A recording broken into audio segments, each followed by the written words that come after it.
আসসালামু আলাইকুম বন্ধুরা, কেমন আছেন? আশা করি ভালো আছেন। আমিও ভালো আছি। তো আজকে আমি একটা রান্না করব। রান্নাটা ফুল ভিডিওটা দেখার জন্য আপনাদের অনুরোধ জানাচ্ছি। তো রান্না করতেছিলাম ফার্স্টে গরু গোস্তটা খুবই ভালো করে রান্না করব।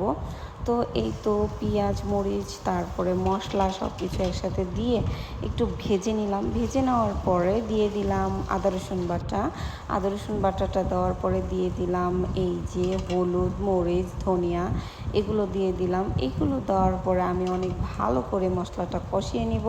কষানোর জন্য একটু পানিও দিয়েছিলাম, কিন্তু সেটা দেখাইতে পারি নাই।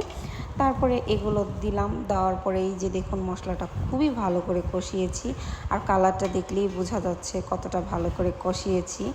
তারপরে এখন গরু গোশত দিয়ে দিব। গরু গোশতটা দিয়ে ভালো করে কষিয়ে নিব। মাঝখানে আমি একটু লবণ দিতে ভুলে গিয়েছিলাম, তো লবণটাও দিয়ে দিলাম। তারপরে এখন গোশতগুলো দিয়ে দিব, গোশতগুলো দিয়ে কষিয়ে নিব।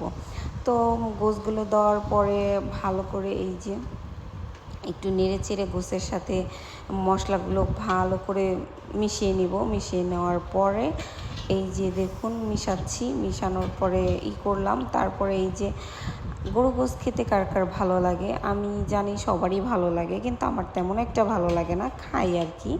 দুই এক পিস হলেই হয়ে যায়। আর অনেকে গরু গোশ একদম ভরপুর মন মতো খায়, আমি অতটা মন মতো খাই না। তারপরে এই যে দেখুন গরু গোশ থেকে পানি বের হয়েছে, এইটা দিয়েই আমি ভালো করে কষিয়ে নিব গোশটা কষানোর পরে এখন আমি কি নিচ্ছি সেটা দেখাচ্ছি। এটা ছিল মাসকলাইর ডাল, তারপরে ছিল মসুরির ডাল, সবগুলো ধুয়ে আমি একটু ভিজিয়ে রেখেছিলাম। তারপরে এটা ছিল বুটের ডাল। এই 3 পদের ডাল দিয়ে আমি খিচুড়িটা আজকে রান্না করব। বাহিরে প্রচণ্ড বৃষ্টি হচ্ছিল, বৃষ্টি দেখেই আমরা খিচুড়ি খাওয়া শুরু করে দিলাম। তো আমার ওই পাতিলে আটবে না দেখে আমি আরেকটা কড়াই নিয়ে নিলাম, বড় চায় অনেক বড় ধরনের একটা কড়াই নিয়ে নিলাম। আর চাল ডাল সব কিছু একসাথে দিয়ে ভালো করে এখন একটু ভাজা করে নিব। ভাজা করার পরে পানি দিব। তো এই যে দেখুন খুবই ভালো করে ভাজাটা করে নিচ্ছি।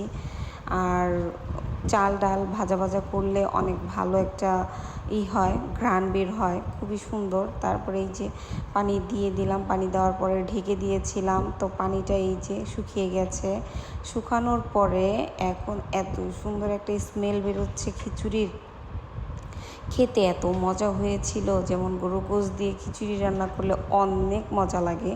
তো আমার ভিডিওটা ভালো লাগলে লাইক কমেন্ট শেয়ার দিয়ে পাশে থাকবেন। তো আজকে এই পর্যন্তই। আল্লাহ হাফেজ।